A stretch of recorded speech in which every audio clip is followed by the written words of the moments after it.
Bienvenidos a Team Plantas. Si amas las plantas, la jardinería y todo lo verde, este es tu espacio. Aquí aprenderemos juntos sobre cuidados, trucos, curiosidades y todo lo necesario para que tus plantas no solo sobrevivan, sino que prosperen.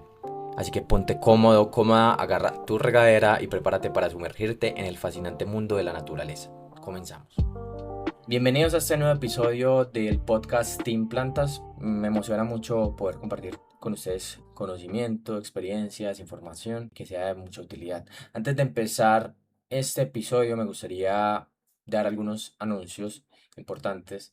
El primero es que estoy realizando cursos virtuales, ¿sí? Estoy realizando, digamos, diferentes espacios virtuales. Este 2 de mayo voy a tener un curso virtual para todas las personas que estén interesadas por ir en Instagram o a TikTok, donde en el link de la bio pues pueden acceder a la información o me pueden escribir al interno o me pueden dejar algún comentario si están interesados en realizar alguna experiencia virtual. Listo. Realmente es una, digamos, una oportunidad, un espacio para las personas que estén en otros lugares, sí, fuera de Medellín y que quieran aprender todo el tema de las plantas, que quieran desarrollar conocimientos y habilidades y adquirir herramientas que les van a ayudar muchísimo a poder cuidar sus plantas de una manera mucho más óptima, de una manera mucho más tranquila, de una manera mucho más consciente, sobre todo, ¿sí? Y a través de la metodología de nosotros, que tiene unos pilares muy claros y que ya llevamos más de 2 años enseñando y realizando diferentes, digamos, espacios para las personas y el aprendizaje. Bueno, ahora sí entrando en materia, en este episodio vamos a hablar del tema de las plantas de variegadas o de la variegación en las plantas. Y pues a veces se hace un poco complejo poder explicar este tipo de temas porque sí hay mucha información en internet, en libros y demás, en artículos y un montón de cosas. Sin embargo, es complejo poder llegar a sintetizar toda esta información en un solo lugar. Sin embargo, desde mi experiencia les puedo hablar, desde mis conocimientos, desde mi opinión también personal. Recuerden que yo no soy biólogo ni agrónomo ni nada de eso, pero pues digamos que mi experiencia me ha llevado a tener un bagaje de conocimiento bastante importante.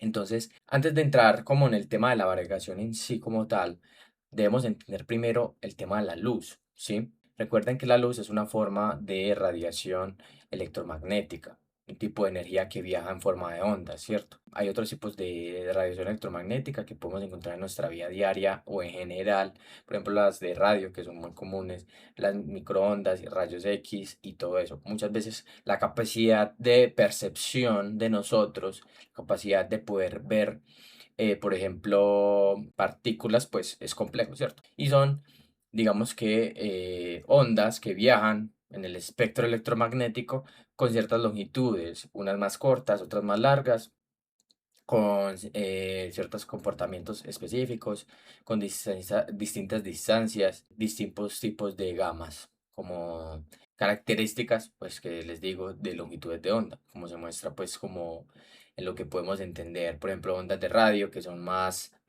largas o rayos gamma que ya sí son súper cortas. Entre más corta la onda, mucho más energía tiene. Y dentro de todo ese espectro visible que es como dentro del espectro electromagnético lo que nosotros como seres humanos podemos ver. Y dentro de esa radiación electromagnética cuya longitud de onda podemos entrar nosotros a visualizar está entre los 400 y 700 nanómetros, que los nanómetros pues es una medida como tal que básicamente nos habla de la longitud de onda en sí. Entonces, la luz visible que podemos nosotros ver, valga la redundancia, la luz del sol, la percibimos nosotros como blanca, pero en realidad ella se rompe en varias longitudes de onda, en varios colores que pues podemos ver. Está el rojo, el naranja, el amarillo, el verde, el azul, el violeta. Por ejemplo, esto lo podemos entender de una manera más clara cuando usamos, por ejemplo, un prisma. Ese prisma divide las diferentes longitudes de onda que se pueden ver y se pueden dispersar. Eso es lo que nosotros vemos como un arco iris cuando llueve o en el mismo prisma. Nosotros podemos ver toda esa gama de colores que se puede encontrar dentro de la luz, dentro del espectro visible.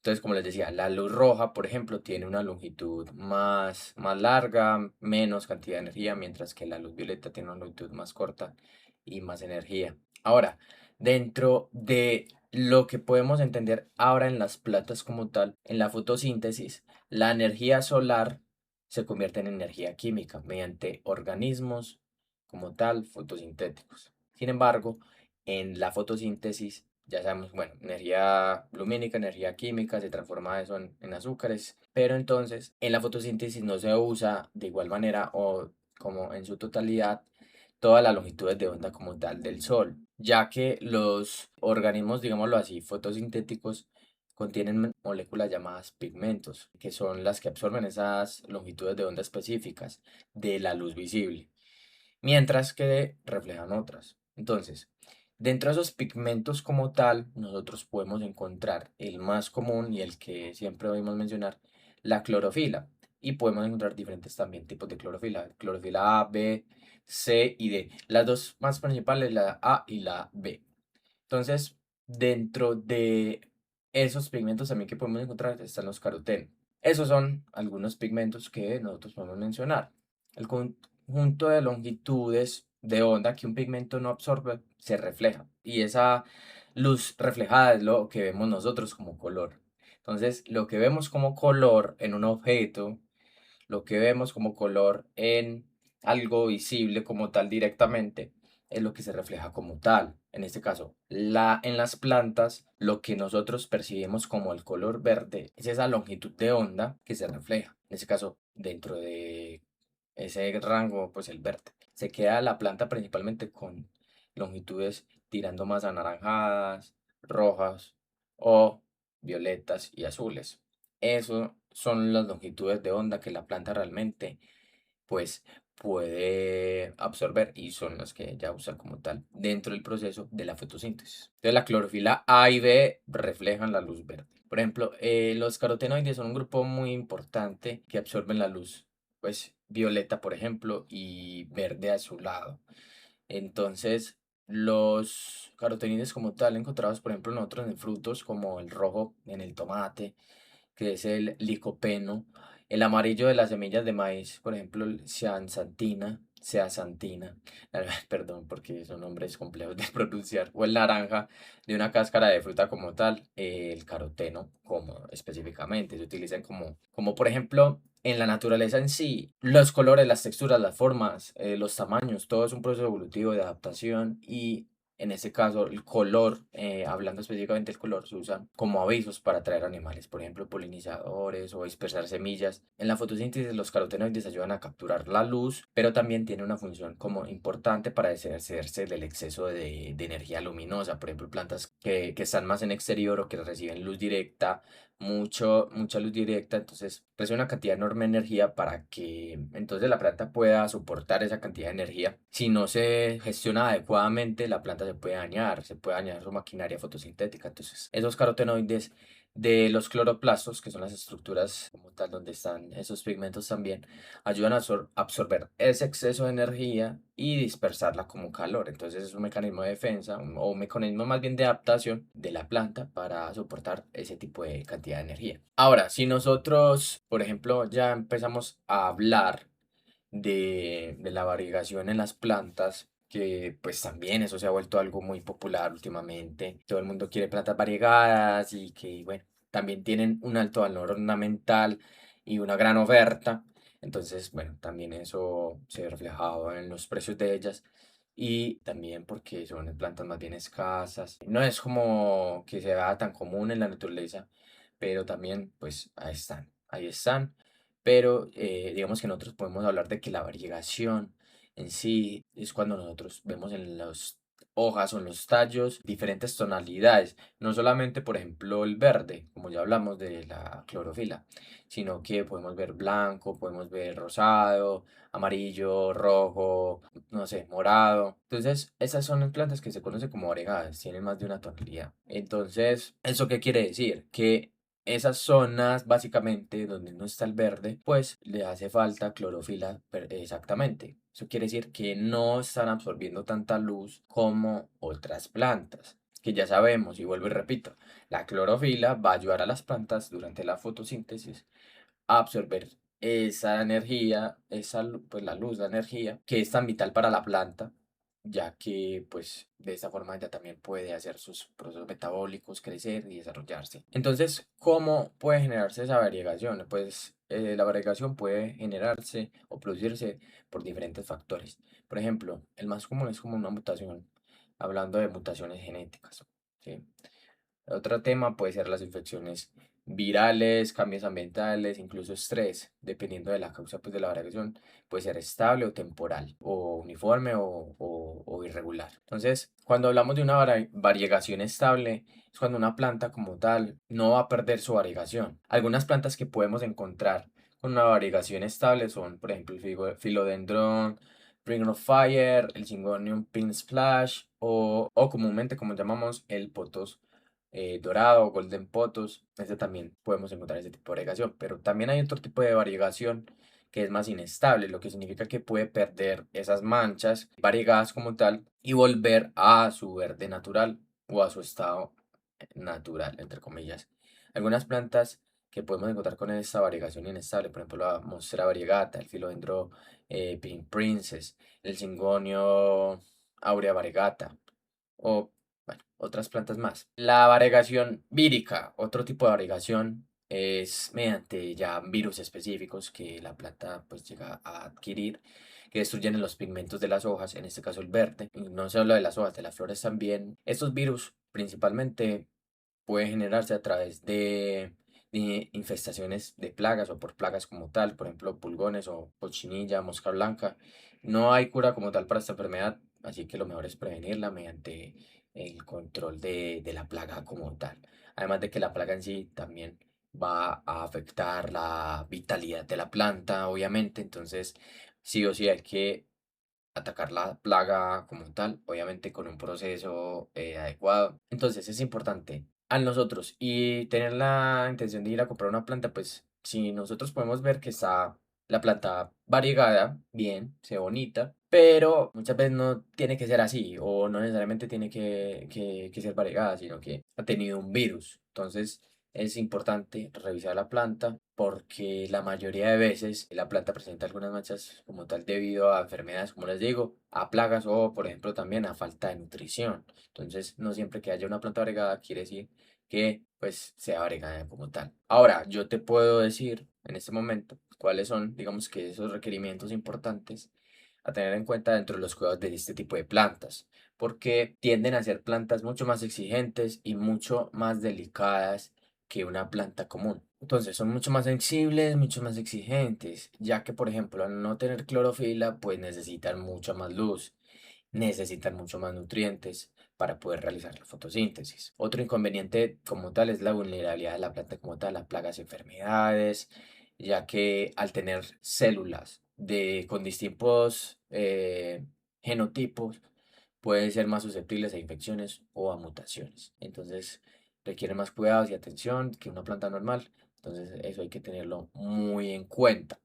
Entonces, como ya retomando un poquito lo que había dicho ya, el tema de la fotosíntesis como tal, el tema de la luz. Las plantas variegadas generalmente, y es muy importante esto, la luz, ¿sí? Porque sin la luz incluso ella puede perder esa pigmentación. Entonces, es importante tener la planta en un lugar donde le dé la luz suficiente para pues, para su crecimiento, para que mantenga esa variegación.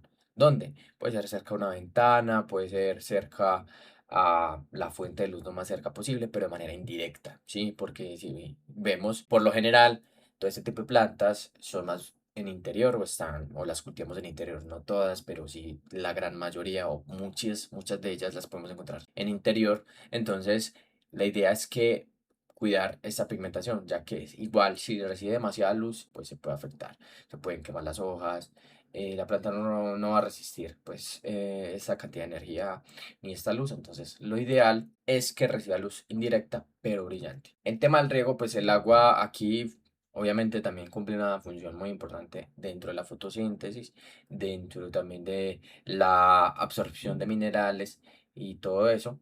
Entonces hay que tener mucho cuidado porque si nosotros no le damos un riego adecuado, por ejemplo, si regamos en exceso, pues la planta puede generar pudriciones, vamos a pudrir las raíces, esto debido a que encharcamos el suelo o que hay un exceso de humedad innecesario. Entonces lo ideal es que revises el suelo, el sustrato, qué tan húmedo está, cuál es la cantidad de humedad que tú sientes, o si vas a usar un medidor de humedad en el suelo, pues también súper bien, pero es súper importante esto. Adicional a eso, la humedad ambiental también es muy importante. Plantas que requieran esa humedad ambiental, monsteras, filodendros, potos, cingonios, todo eso, requieren cierto grado o porcentaje de humedad ambiental. Entonces hay que dárselo también, pero con moderación.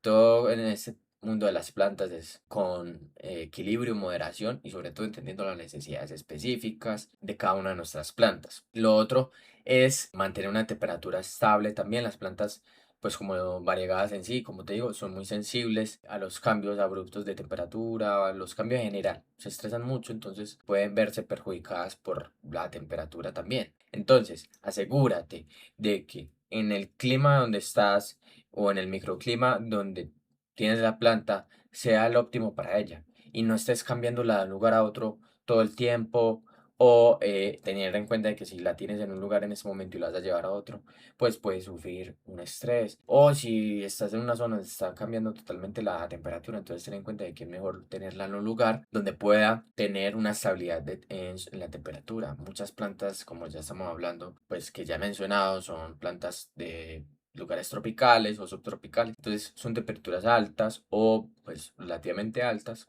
Entonces la idea es que conservemos esa temperatura. Y si vas a tenerla en un lugar donde tú estás en una zona donde hay cambios de estaciones o cambios de temperatura muy abruptos, muy fríos, ya una época muy fría, entonces la idea es que pues, la tengas en interior, uses, pues lo ideal sería usar calefacción o tener un lugar donde realmente pues conserve calor, compensar con humidificador o con algún elemento que nos dé humedad ambiental, porque pues al usar calefacción el ambiente se vuelve muy seco. Por último, muy importante, la nutrición, para que la planta se mantenga en orden, para que la planta crezca y pues tenga un buen metabolismo y un buen crecimiento. Recuerden que pues como no tiene tanta fotosíntesis, entonces es un poco más exigente con la nutrición.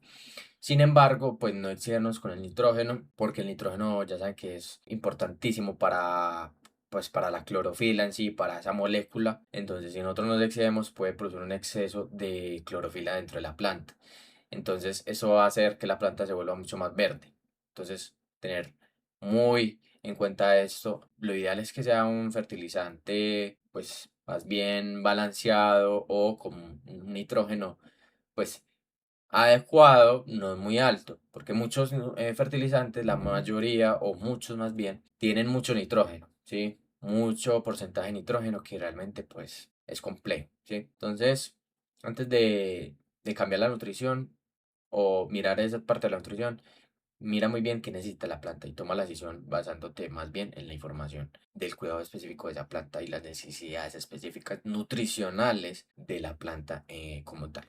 Bueno, espero que te haya gustado mucho este episodio. La información que te comparto puede que, pues, digamos que el tema de la luz sea un poco complejo de entender en muchos aspectos. Por ejemplo, el tema de la fotosíntesis, todo, digamos que la estructura o el sistema de cómo se produce la energía y de cómo se transforma y de cómo la planta absorbe todos esos elementos y los vuelve, los sintetiza. Bueno, es algo bastante denso. Sin embargo, pues la idea no es complicarnos, la idea no es pues volvernos locos con este tema, pero por eso mismo les digo, la idea es que en este espacio encuentren una oportunidad de aprender de manera sencilla y clara y práctica y concisa. Yo creo que el tema de toda esa parte de la luz se entiende.